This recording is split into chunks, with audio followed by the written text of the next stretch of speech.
বন্ধুরা, এখানে ছোটো মাছের চচ্চড়ি করব। পেঁয়াজ, কাঁচামরিচ, টমেটো, ধনিয়া পাতা এখানে সব কিছু দিয়েছি।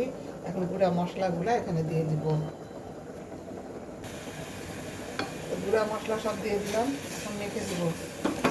কিন্তু বললাম না, আমি হাত দিয়ে চচ্চড়ি মেখে না, আমি এরকম করে চচ্চড়ির তরকারি মেখে দিই। এটা শুধু পেঁয়াজ, টমেটো, কাঁচামরিচ, হলুদ, গুঁড়া মরিচ একটু, সরিষার তেল দিলাম, এটা চচ্চড়ি ধনিয়া পাতা দিলাম। এখন ভালো করে মেখে দিব এখানে। বন্ধুরা, এই যে এরকম করে তরকারি মেখে দিতে হবে। বন্ধুরা শোনো, যারা মুখে মিঠা নিয়ে থাকে আর বুকে ইটা নিয়ে থাকে তাদের সঙ্গে আমি মিশি না, তাদের আশেপাশে যাই না আমি।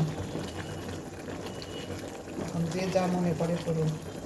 যেগুলো না আত্মীয় স্বজন দেখবো যে এরকম, তাদের সঙ্গে আর মিশবো না আমি। এখন মাছ দিয়ে দিব, ওকে সুন্দর করে ধুয়ে রাখলাম। এই ফ্যামিলিতে আজকে থেকে আমি আসছি 35 বছর বোধ হয় চলছে।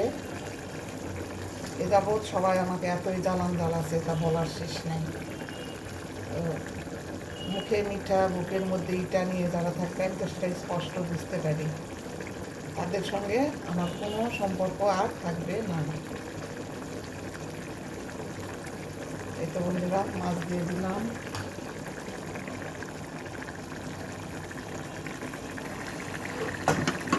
বন্ধুরা, তোমরা মনে করো যে আমি একটা নারী উদ্যোক্তা। আমি কখনো সেলাই মেশিনে সেলাই করি, সবার কাপড় চোপড় অর্ডারে সেলাই করি, কখনো 3 পিসের ব্যবসা করি। এই যে দেখো, তোমাদের ভালোবাসা পাওয়ার জন্য চলে আসছি। তাহলে বলো, আসলে আমি একজন নারী উদ্যোক্তা। বন্ধুরা, তরকারিটা চাকলাম, এখনই যে স্বাদ লাগলো, বলে তো আরও স্বাদ লাগবে। তরকারিটা একটু ঢুকে দিতে হবে, তলাতে যেন না ধরে।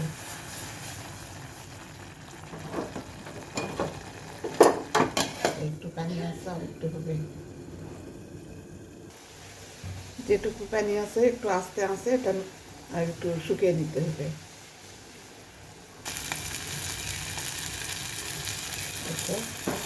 যে উপরে তেল উঠে গেছে, এখন এই তরকারিটা হয়ে গেছে রান্না।